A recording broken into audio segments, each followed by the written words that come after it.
함께 말씀 보겠습니다. 요한계시록 16장 17절 말씀입니다. 요한계시록 16장 17절 말씀 함께 읽겠습니다. 일곱째 천사가 그 대접을 공중에 쏟음에 큰 음성이 성전에서 보좌로부터 나서 이르되 되었다 하시니.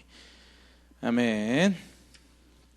오늘은 요한계시록 16장 17절부터 21절에 기록되어 있는 이제 대접 재앙의 마지막 일곱 번째 대접의 내용에 대해서 함께 살펴보도록 하겠습니다.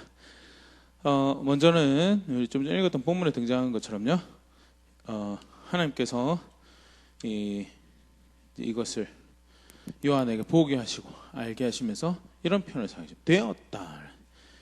되어야 되는데 있어야 할 모습 그대로 다 이루어졌다라는 것을 의미하는 표현이고, 완료 형태로 지금까지 해오던 것을 완료하였다라는 것을 이제 표현하는 바죠. 먼저는 이제 17절부터 21절의 일곱 대접의 내용으로 이제 내리시겠다고 하셨던 일곱 대접의 이 재앙을 완료하는 그런 의미에서 볼 수 있죠. 요한계시록 16장 1절 보면요, 또 내가 들으니 성전에서 큰 음성이 나서 일곱 천사에게 말하되 너희는 가서 하나님의 진노의 일곱 대접을 땅에 쏟으라 하더라. 원래 계획하고 있었던 일곱 대접을 이제 다 이루었다라는 그런 측면에서, 내리기로 했던 그 진노를 다 이루었다라는 그런 측면에서 표현이 될 거고요.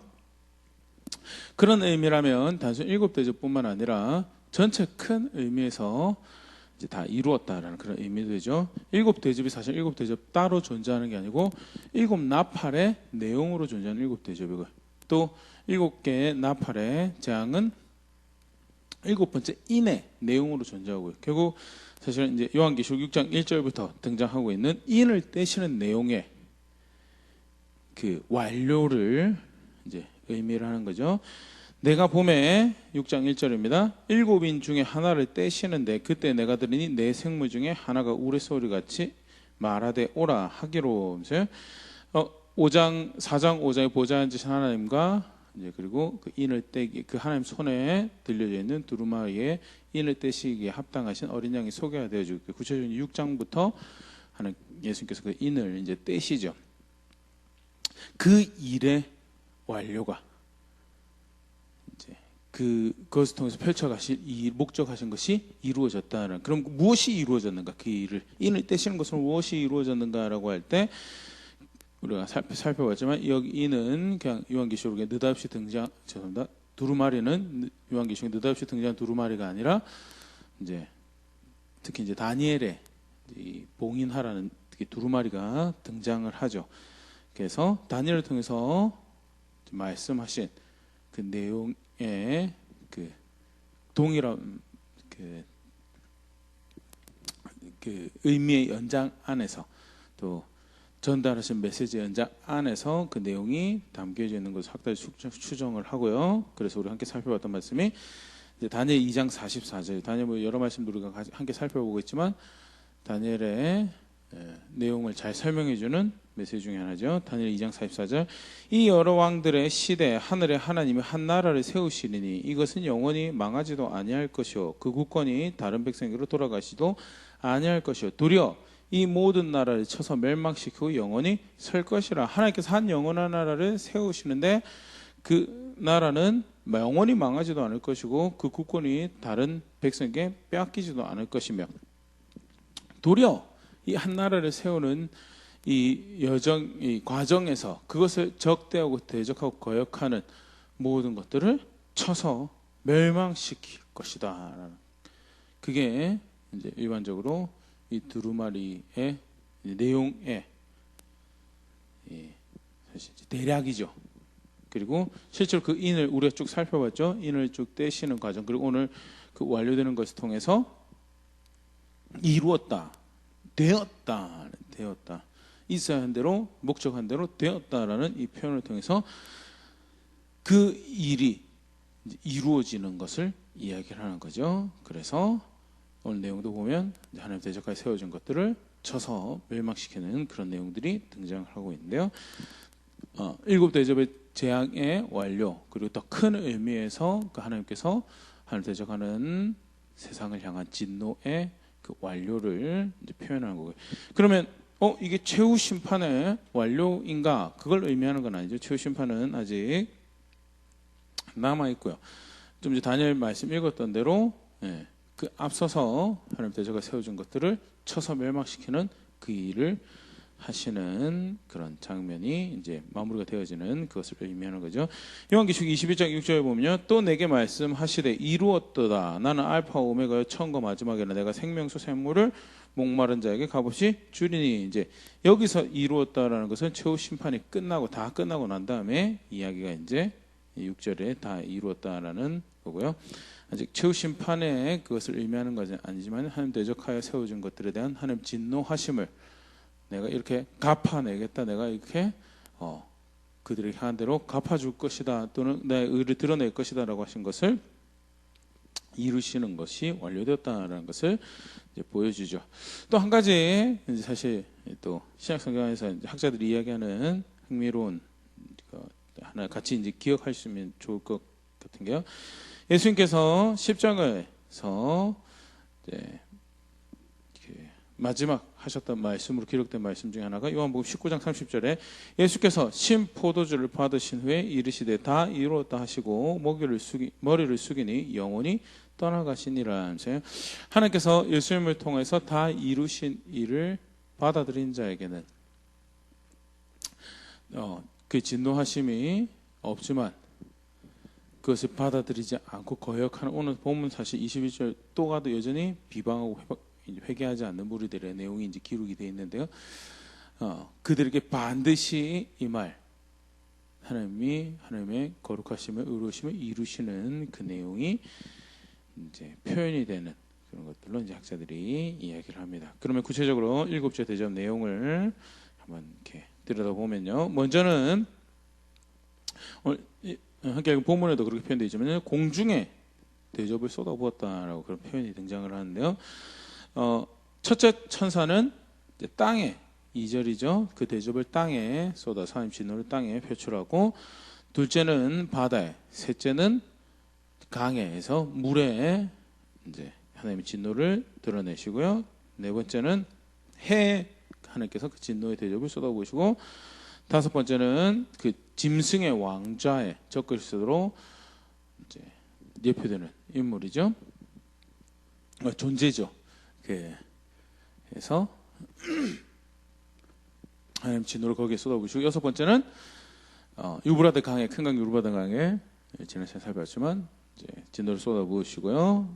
일곱 번째는 공중에 쏟아부으되, 왜 공중인가라고 이야기할 때 학자들이 이제 호흡을 하는 모든 존재들에게 이제 하나님의 진노가 나타나는 그런 모습에서 이제 공중에 쏟아부은 것을 이제 이해를 하고요.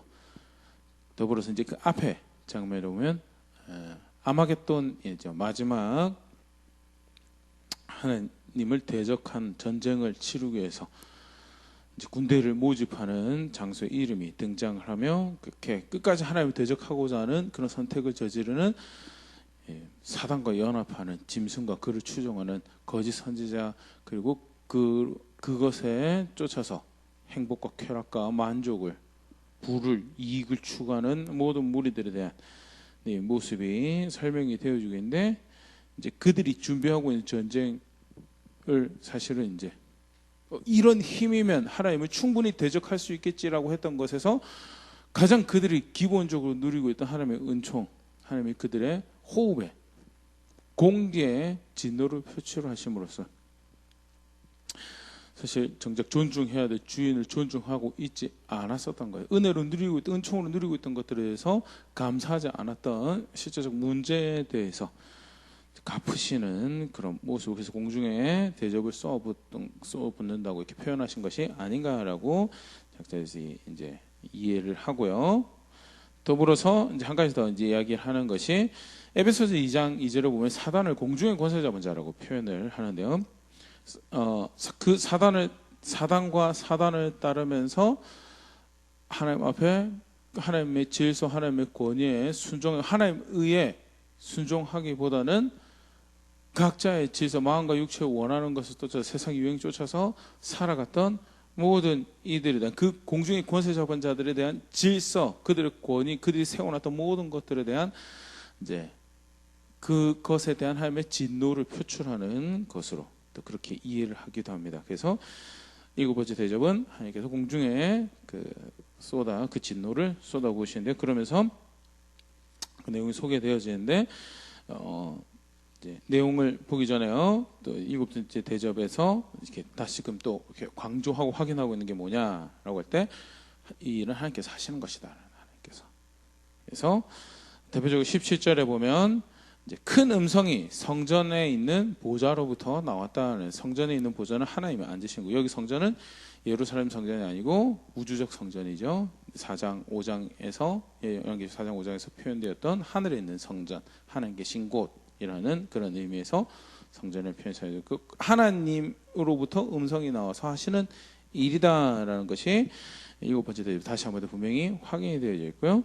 그다음에 또 하나님께서 하시는 일인 것을 나타내는 표현이 18절에 보면, 요한계시록 18절에 보면 번개와 음성들과 우레소리가 있고 또 큰 지진이 있어 얼마나 큰지 사람이 땅에 있어 온 이래로 이같이 큰 지진이 없었다면서 번개와 음성과 우레소리가 등장을 하고 있는데요. 그냥 번개와 음성과 우레소리가 있었던 모양이다라고 볼 수도 있지만, 요한계시록에서는 이 번개와 음성과 우레소리는 하나님 보좌 앞에 있었던 어떤 현상으로 이렇게 설명하면서 하나님께서 하나님 되심을 나타내시는 일종의 모양으로 이런 현상을 사용하고 있는 것을 볼 수 있습니다. 요한계시록 4장 5절 그 천상의 보좌에 앉으신 이에 대한 묘사에서요, 5절을 보면 보좌로부터 번개와 음성과 우르소리가 나고 보좌 앞에 켠 등불 7이 있으니 이는 하나님의 7영이라면서요. 하나님 앞에 하나님으로부터 하나님 되심을 나타내는 어떤 현상으로 사용되어진 게 번개와 음성과 우레소리고요. 더불어서 이러한 표현이 일곱 번째 인이 이제 떼어졌을 때도 이제 등장하면 소개를 하고 있고, 일곱 나팔이 불려졌을 때 소개를 하고 있고요. 동일하게 일곱 번째 대접에도 소개를 하면서 누가 이 일의 주체이신가, 누가 이 큰 일을 나타내시는가라고 할 때 하나님께서 주체가 돼서 이 일을 하고 계시며, 하나님의 일이 재앙이고 진노고 아픔이고 고통이고 힘듦이지만 분명한 것은 하나님께서 하나님의 일을 하시고 계시는 것이다라는 것을 다시 한번 분명히 확인을 하고 있죠. 더불어서 이제 일곱 번째 대접에서요, 또 이것을 드러내는 표현 중에 하나가 19절에 보면 큰 성이 세 갈래로 갈라지고 만국의 성들도 무너지니 큰 성 바빌론의 하나님 앞에 기억하신 바 되어 그의 맹렬한 진노의 포도주 잔을 받으면서 하나님이 이제 물론 여기서 대표적인 목적이 지칭이 되고 이제 바벨론에 대한 하나님이 그 행하신 일들을 기억하고 또는 그 존재를 기억하여서 그가 행한 일, 또 그가 가져왔던 자세들에 대한 심판을 나타내신 것으로 이렇게 표현이 되죠. 그런데 사실 그 하나님만 하나님이 그 일을 하신 것이 아니죠. 그가 기억하시고 그가 하나님 대적하는 무리에 대한 의를 행하시는 그 일을, 하나님께서 그 갚으시는 일을 하시는 것이 이러한 모습이다라고 분명히 이렇게 설명을 이렇게 보여주면서요, 우연히 발생한 비극이 아니고 재앙이 아니고 재해가 아니고 하나님께서 목적과 의도를 가지고 하는 뜻을 펼쳐가십니다. 그것은 결국 뭐냐? 하나님을 대적한 하나님의 나라의 질서와 하나님의 그 다스리는 왕의 권위를 부정한 모든 이들에 대한 하나님의 갚으시는 일로 벌어지는 일이다. 다시 한번 일곱 번째 대접에서 분명히 그것을 확인하고, 그러면 구체적인 일곱 번째 대접의 내용에는요, 큰 지진이 먼저 이렇게 표현이 되고 있습니다. 17절에 죄송합니다. 18절에 그죠? 사람이 땅에 있어 온 일에 이같이 큰 지진이 없었더라. 먼저는 이제 대표적 큰 지진의 모습이 등장을 하는데요. 하나님 심판하시는 모습으로 땅이 갈라지고 사람을 삼키고 하는 일들이 성경에 기록이 되어 있죠. 근데 히브리서 12장 26절 27절 보면 이 땅을 진동하는 일에 대해서 이런 설명이 등장을 합니다. 그때 그 소리가 땅을 진동하였거니와 이제는 약속하여 이르시되 내가 또 한 번 땅만 아니라 하늘도 진동하리라 하셨느니라. 학개서 말씀을 인용하면서 히브리서 기자가 하나님 하셨던 말씀을 하나님께서 땅만 아니라 하늘도 진동하리라고 하셨다라는 것을 말씀하셨어요. 27절 그 진동하시는 의미가 뭐냐? 또 한 번이라 하시면 진동하지 아니하는 것을 영존하게 하기 위하여 진동할 것들 곧 만든 것들이 변동될 것을 나타내심이라. 무슨 말이냐면 영원히 존재할 것들을 영원히 존재한 것으로 드러내기 위하여 그렇지 않은 허상들, 그림자들, 일장 춘몽 같은 것들, 변동되어져야 될 것들을 변동되어지는 것이라고 드러내기 위해서 땅을 흔드시는 그 일을 할 것이다라고 하시죠. 이게 이제 히브리서에 하나님께서 지진을 땅을 흔드는 일을 그렇게 하나님 영광을 나타내시는 일을 할 것에 대해서 흔드셔서 뭘 할 거냐? 흔들어서 무너지는 것들은 봐라 이게 다 무너질 것들이다라고 이야기를 하신 거.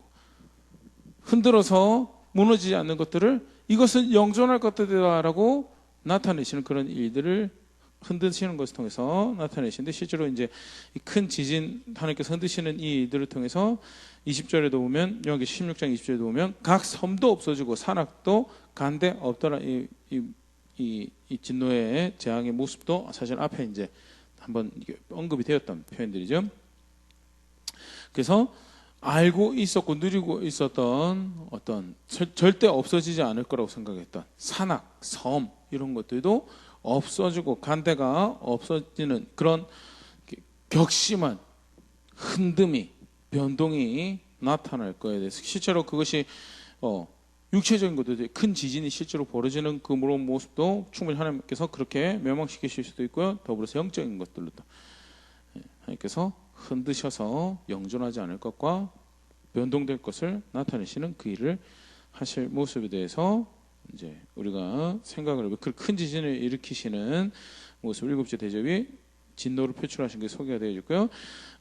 관련해서 하나 더 생각을 하면요. 예수님께서 십자가에서 돌아가셨을 때 사실 이제 오늘 우리가 계시록을 살펴보면 그런 큰 지진은 아니죠. 하지만 지진이 벌어지죠. 마태복음 27장 50절 이에 성소 휘장이 위로부터 아래까지 찢어져 둘이 되고 땅이 진동하여 바위가 터지고 해서 그때 그 지역에 지진이 있었던 것을 이렇게 소개를 하고 있는데요.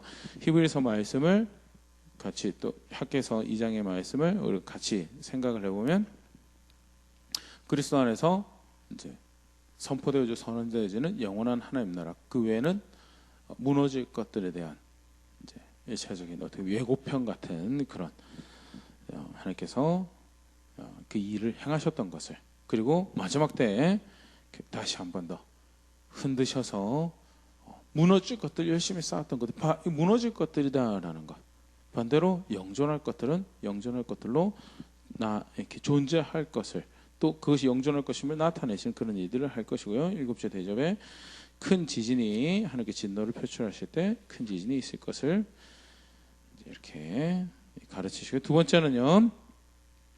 또 내용에 세 갈래로 나누어지는 큰 성이 19절에 보면 큰 성이 세 갈래로 갈라지고 하는데요. 여기서 말하는 큰 성이 뭐냐? 사실 이제 19절 뒤에 보면 큰 성 바벨론이라는 것이 이제 표기가 되면서요. 여기서 앞에서 말하는 큰 성이 바벨론을 의미하는 것인가라고 볼 때 바벨론하고 좀 다른 모습으로 이제 생각을 하고요. 대다수 학자들도 바벨론보다는 예루살렘을 의미하는 것 같다라고 그렇게 보는데 왜 예루살렘으로 보느냐라면요. 에스겔 선지자 에스겔 5장에 보면 에스겔 선지자를 통해서 하나님께서 세 갈래로 심판받는 예루살렘 모습에 대해서 이제 말씀하신 것이 있습니다. 이제 쉽게 말해서 요한이 이해할 수 있는 선지서의 구약의 내용에 예수님께서 환상을 보여주시면서 이제 그러한 일들이 마지막 때에도 벌어질 것을 이제 이야기하시는 것으로 이렇게 볼 수 있는 대목이고요. 에스겔 5장 1절 2절 말씀에 너 인자야 너는 날카로운 칼을 가져다가 삭도로 삼아 너의 머리털과 수염을 깎아서 저울로 달아 두어라 나누어둬라. 그러니까 머리털하고 수염을 깎아서 이제 3등분을 해놓는 거예요. 3등분 해놔서 2절에 보면 그 성읍을 에워싸는 날이 차거든 너는 털어 그 3등분 해놓은 머리털 수염 덩어리의 3분의 1은 성읍 안에서 불사르고 3분의 1은 성읍 사방에서 칼로 치고 또 3분의 1은 바람에 흩으라. 내가 그 뒤를 따라 칼을 빼리라. 바벨론에 의해서 이제 심판당할 예루살렘의 모습을 이제 선지자 일종의 액션이죠. 예언적인 활동을 통해서 이제 하나님께서 이야기하시는 그런 모습인데요. 구체적으로 이것이 예루살렘에 대한 것임을 5장 5절에 이제 말씀하십니다. 주 여호와께서 이와 같이 이르시되 이것이 곧 예루살렘에 내가 그를 이방인 가운데 두어 나라들이 둘러 있게 하였거늘. 이것은 예루살렘에 대한 것인데 앞에서 이제 불로 사른 것은 뒤에 이제 설명해 주십니다. 전염병으로 죽을 예루살렘의 3분의 1이다. 그리고 3분의 1은 성읍 사방에서 칼로 치라고 이렇게 이야기하시는데 3분의 1은 전염병으로 죽고 3분의 1은 바벨론 칼에 의해서 죽을 하는 백성을 의미하는 것이다. 그리고 3분의 1은 바람에 흩으라는 것은 3분의 1은 포로로 끌려갈 나라로 흩어질 이스라엘 백성들을 의미하는 것이 예루살렘 백성들을 의미하는 것이다라고 그렇게 말씀하시죠. 왜 그런 일을 행하신가? 6절에 그가 내 규례를 거슬러서 이방인보다 악을 더 행하며 내 율례도 그리함이 그를 둘러있는 나라들보다 더하니 이는 그들이 내 율례를 버리고 내 규례를 버리고 내 율례를 행하지 아니하였음이니라 하면서 이 에스겔 선지자의 이미 세 갈래로 나눠진 큰 성에 대한 이야기를 가지고 오늘 본문을 보면 마지막 대접이 하나님께서 공중의 진노를 부어 넣으실 때 큰 지진이 벌어지며 세 갈래로 큰 성이 나눠진다라고 할 때 이 큰 성은 하나님 백성 여기서 유대인들만 이야기한다라고 하면 앞에까지 문맥이 좀 이상해지죠. 하나님 백성들을 이야기하고요. 쉽게 말해서 하나님 백성이라고 하는데 하나님 백성 같지 않은 하나님 백성을 의미하는 거죠. 나는 믿는다고 자기는 믿는다는데 배교한 케이스도 될 것이고요. 더불어서 이제 죄송합니다. 배교하고 돌이키지 않는 케이스도 될 것이고요. 더불어서 하나님 백성이라고 신앙생활을 한다라고 1차적으로는 뭐 유대인들처럼 우리는 하나님 백성인데 아브라함의 후손인데 너네가 메시아라고 믿는 예수 따위는 우리에게 필요 없어라고 이야기하는 그런 무리들도 생각해 볼 수 있지만요. 예수님 믿는다고 하는데 예수께서 선지자를 통해서 이야기하신 것처럼 하나님 사랑하는 게 없어요. 하나님 존중하는 게 없고 그래서 하나님 말씀하신 예수님 말씀하신 거 따라 살 생각이 없어요. 예수님 말씀하신 것이 내 삶의 기준이고 내 걸음을 결정짓는 내 미래를 내가 어떻게 살아야 될지 방향을 제시하는 가장 우선적이고 가장 큰 권위를 가지는 지침입니다라는 그런 이해가 없어요. 예수님 아무리 믿는데 그게 믿음이 아니죠.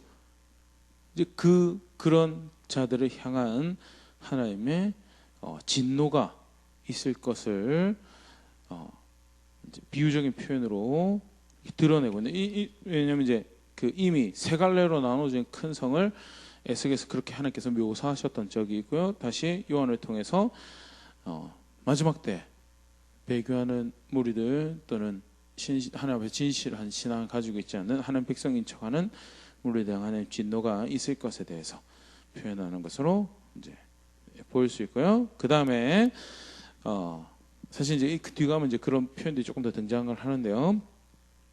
그때가 조금 더 보고요. 그 다음에 보면 이제 바벨론에 대한 진노의 표현, 맹렬한 진노의 잔을 받는 바벨론이라는 하나님께서 바벨론을 네가 행한 일에 대해서 내 기억하고 그래서 그 악함에 대한 진노의 잔을 그에게 줄 것에 대해서 그들이 그것을 받을 것에 대해서 이제 말씀을 하시는데요. 앞에서 쭉 살펴봤지만 육체적 지명으로 지리적 지명으로 바벨론을 의미하기보다는요.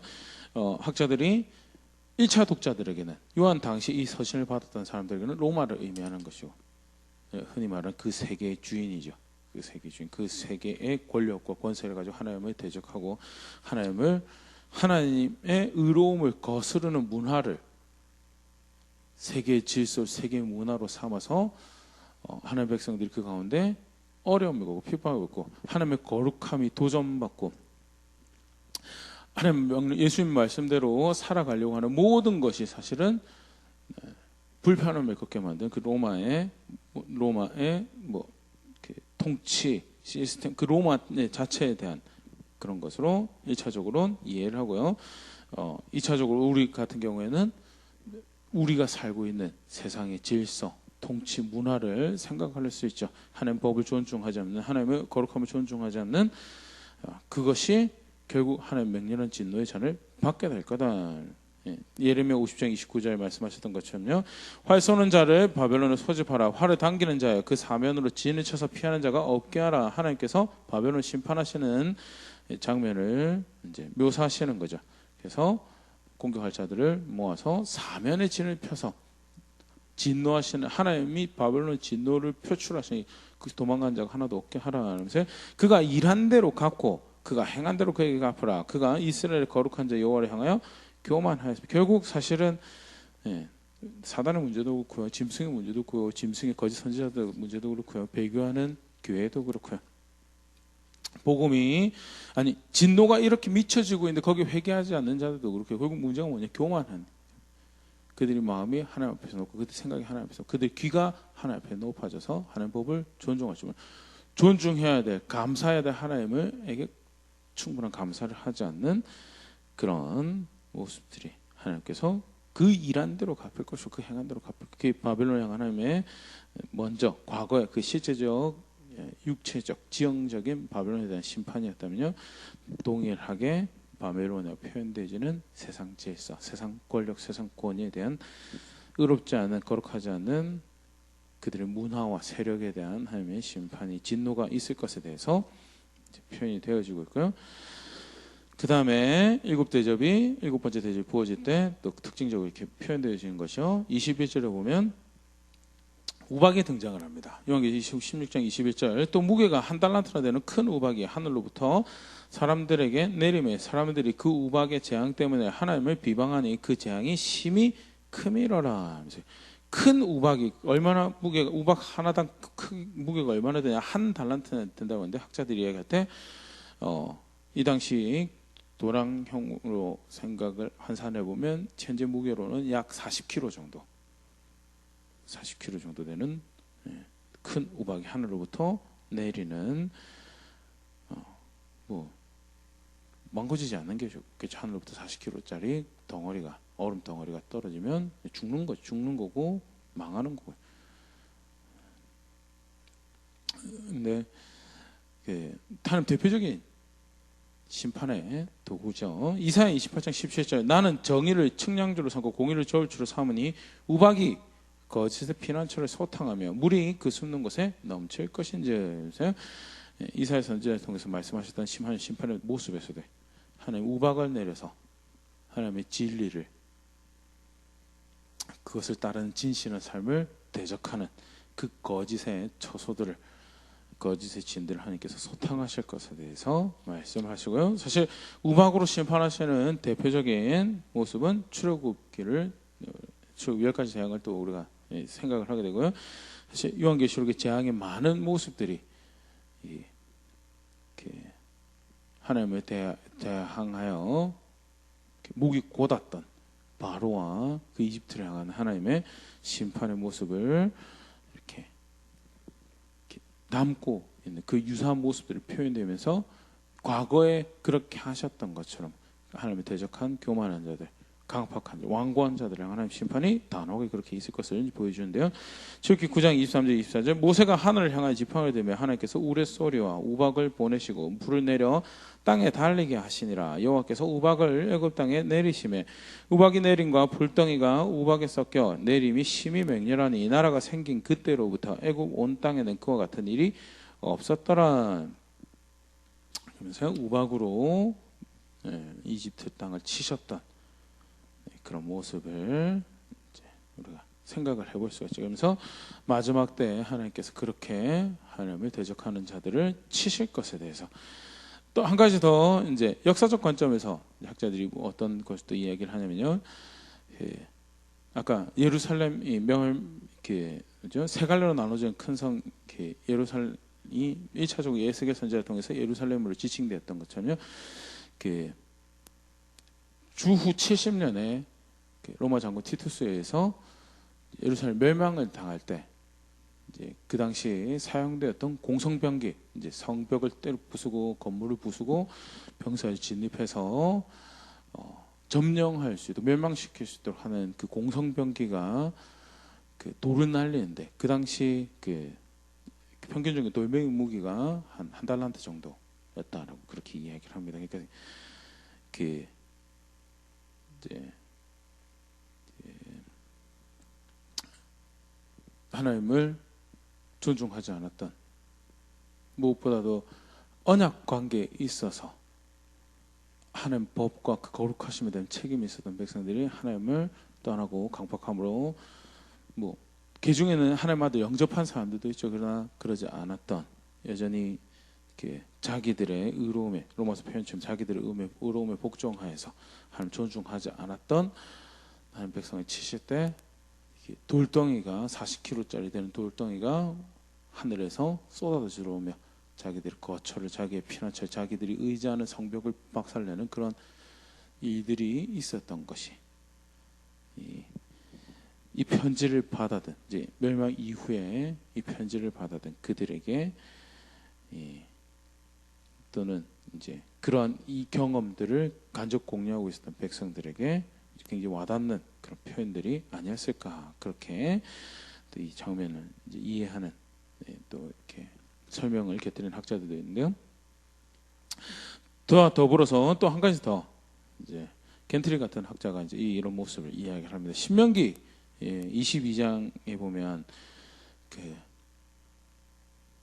음행한 여자에 대한 형벌로 그 처녀의 증거가 보이지 않았을까. 21절에 신명기 22장 21절에 그 처녀를 그의 아버지 집 문에서 끌어내고 그 성읍 사람들이 그를 돌로 쳐 죽일지니 이는 그가 그의 아버지 집에서 창기의 행동을 하여 이스라엘 중에서 악을 행하였음이라. 너는 이와 같이 하여 너희 가운데서 악을 제할지니라 하면서 돌을 던져서 음행을 행한 여자를 동네에서 제거하는 것을 하나님께서 명령을 하셨고요.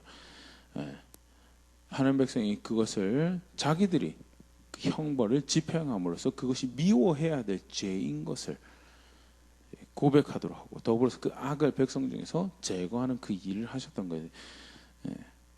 40kg나 되는 우박이 하늘에 뚝뚝 떨어지는 것을 통해서 하나님께서 분명히 존중해야 될 주인이 계시고 왕이 계시고, 그럴 때 존중해야 될 질서가, 기준이, 법이 있는데 그것을 멸시하고 무시하고 경멸하였다. 창조 세계에 하나님을 거역하고 대적했던 교만한 모든 자들을 향한 하나님이 그 악을 제거하시는 그 심판의 모습을 하는 것을 이제 그런 식으로도 이제 이렇게 설명을 하는 그런 이해도 있습니다. 그래서 참고해서 알고 이렇게 참고하시면 좋을 것 같고요. 분명한 것은 하나님을 거역하고 대적한 모든 이들. 21절 보면 있잖아요. 이런 상황인데도 자기들이 원하는 일상의 평화를 깨는 것으로 인해서 하나님을 비방하더라는, 이 재앙으로 죽지 않고 살아남은 사람들이 비방하고 하나님을 여전히 거역하고 돌이키지 않는 그런 자리에 있다는, 이게 왕과 광파한 것이 얼마나 무서운 것인지, 자기 욕심에 치우쳐서 그것 쫓아 살아간 것이 얼마나 무서운 것인지 다시 보일 수 있고요. 더불어서 하나님께서 이러한 악을 제거하시는, 진노로 그 행하신 것을, 그 교만을 갚으시는 것이, 그 일한 것과 행한 것에 대해 갚으시는 것이 절대 무자비한 것이 아니라 의로우신 것에 대해 마땅히 그 처벌을 이렇게 그 벌받을 짓을 했다라는 것을 다시금 보여주는 그런 장면이기도 하죠. 그렇게 해서 7번째 대접이 이렇게 소개가 되어지고 있는데, 간단하게 살펴봤는데 여러 가지 모습도 우리가 함께 생각해 볼 수 있을 것 같은데, 오늘은요 우리 앞전에도 사실 그런 모습들을 생각하면 다시 한 번 더 분명히 우리가 확인을 할 수 있는 것은요, 하나님 의로우신 분이시다는, 행한 것 갚으시다는, 언제까지 갚으시느냐, 그 행한 것을 갚으시기로 결정하신 것이, 그것이 다 채워지기까지 7번째 대접이 마지막 부어지는, 그래서 이렇게 해서 의가 1차적으로 구현되었다라고 하는 그 상태에 이르기까지 하나님께서 그 일을 그 손을 멈추지 아니하시고 되어야 할 진노가 쏟아 부어지는 것이 되는 자리까지 하나님께서 그것을 갚으시더라라는 거예요. 얼마나 의로우신 분이신가를, 성경에 있는 하나님이 얼마나 의로우신 분이신가를 다시 한 번 더 분명히 볼 수 있는 그런 장면이죠. 하나님 좋으신 분이시고 선하신 분이시고요. 이제 우리가 성탄 기간이죠. 크리스마스 기간인데요. 예수님의 오심만 생각해 보더라도요. 너무나 좋으신 분이시고 감히 말로 다 형용할 수가 표현할 수가 없을 정도로 선하신 분, 좋으신 분이시고 인자가 풍성하시고 이 출애굽기 34장 6절 7절에 이렇게 하나님께서 가르쳐 주신 것처럼 여호와께서 그의 앞에 지나시며 선포하시되 여호와라 여호와라 자비롭고 은혜롭고 노하기를 더디하고 인자와 진실이 많은 하나님이 하나님 자비롭고 은혜롭고 노하기를 더디하시고 인자와 진실하신 많은 하나님이시죠. 노가 성급하였으면 의를 펼쳐가신 것이 성급하였으면 이미 다 죽고 아무도 안 남아있겠죠. 하지만 또 참으시고 또 참으시고 또 기다리시고 하시는 노하기를 더디하고 사랑과 인자가 풍성하신 하나님이시다. 그런데 7절 인자를 천대까지 베풀며 악과 과실과 죄를 용서하시 그러나 벌을 면제하지는 아니하고 아버지 악행을 자손 3세대까지 보응하시는 분이시고 갚으시는 분이시다. 죄를 죄라고 하시는 분이시다라는 것에 대해서 절대 간과하면 스스로 속으면 안 되죠. 좋으신 분이신데 더불어서 정의로우신 분이셔서 갚아야 할 죄에 대해서 악에 대해서는 끝까지 갚으시는 분이시다라는 것. 그래서 바울이 교회에게 그렇게 로마 교회 편지하면서 그렇게 권면하죠. 그러므로 하나님의 인자하심과 준엄하심을 보라. 넘어지는 자들에게는 준엄하심이 있으니 너희가 만일 하나님의 인자하심 머물러 있으면 그 인자가 너에게 있으리라. 그렇지 않으면 너도 찍히는 바 되리라. 예. 넘어지는 자에게 준엄하심이 있다. 실수했는데 하나님께서 혼내시다 그런 말이 아니고요. 탐욕으로 길을 잃어버리고요. 세상 사랑으로 길을 잃어버리고 이생의 자랑을 쫓아서 길을 잃어버린 모습을 이야기를 하는 거예요. 교회라고 하는데 그러면 그 사랑을 알고 그 은혜를 알고 그러면 그 인자하심에 머물러 있는 자리에 그의 의에 복종해서 그의 명령에 복종해서 그가 보여주신 본을 쫓아서 그것을 따르며 인자하심 머물러 있는 자리에 있어야 되는 것이 진짜 그 인자하심을 아는 교회와 성도의 모습이고 반대로 인자를 무기삼아 방종하면 오늘도 아까 에스겔 그런 이야기가 있었고요. 많은 백성들이 인자하심을 은혜로우심을 알았죠. 하지만 그것을 무기삼아 방종했죠. 은혜를 무기삼아서 감사해도 주인을 망각한 채 자기 욕심을 배불리는데 그 은혜를 사용하고 그 자비하심을 오용했죠. 그래서 찍히는 자리에 있었고 로마 교회 편지하면서 너희는 그러지 말라라고 원 가지도 하나님께서 아끼지 않으셨는데 너희가 뭐냐라는 그런 말씀이 그 다음 등장을 하는데요. 오늘 말씀에서 다시 한 번 더 우리가 분명히 보일 수 있습니다. 하나님 좋으신 분이 선하신 분이 하지만 의로우신 분이시다라는 사실. 그래서 갚으시는 분이에요. 왕왕 복음의 큰 은혜 마치 하나님이 갚으시지 않는 분처럼 그렇게 생각을 하고 이 말에 내가 어떤 선택을 하든 아무런 큰 방종을 하더라도 절대 계속 공부하고 있지만 성경 절대 그렇게 가르치고 있지 않습니다. 진짜 예수님을 내 속에 구세주로 알고 구원의 하나님으로 하나님부터 온 메시아로 구원의 하나님으로 안다면 구원의 주인으로 안다면 그를 따른 게 믿는 거고 그리고 그를 통해서 알게 된 하나님을 실제로 섬기고 사랑하고 그를 경배하는 자리에 있는 게 그게 예수 믿는 거다라는 거죠. 그렇지 않는다라고 하면요 언제든지 하나님 갚으심의 대상이 될 수 있고 그때 갚으심은 끝까지 하나님의 의를 펼쳐가실 때까지 갚으실 거다라는 사실 다시 한번 오늘 생각해 볼 수 있고요. 나는 어떤 자리에 있는가 오늘 말씀을 다시 한번 돌아볼 수 있으면 좋을 것 같습니다. 죄가 아닌 거 가지고도요 방종의 무기를 삼아서 세상 사랑이죠 그게. 그래서 공중의 곳에 먼저 따라갈 수 있죠. 딱히 뭐 크게 막 음란을 행하거나 뭐 도박을 하거나 도둑질하거나 갈등 관계 가지고 서로 비방하고 싸우고 그러지 않더라도 하나님의 목적과 뜻 전혀 상관없이 거룩함을 원하시는 영광 받으셔 하나님 뜻이 이루어지는 그런 겸손하고 성실한 걸음을 걸어가지 않는 그런 자리에 있을 수 있어요. 하나님께서 주신 은혜를 가지고 하나님께서 주신 자유를 가지고 나는 어떤 자리에 있는가 정직하게 말씀 앞에 다시 설 수 있으면 좋을 것 같고요. 주를 위한 참음이 또 그 말씀에 순종하는 인내가 치열한 경건의 싸움이 삶의 걸음걸음에 있어서 그가 의로우신 분이시고 섬기고 있는 하나님이 갚으시는 분이시다라는 사실, 끝까지 갚으실 것이라는 사실이 위로가 격려가 되는 그런 자리에 있을 수 있는 우리가 될 수 있으면 좋을 것 같습니다.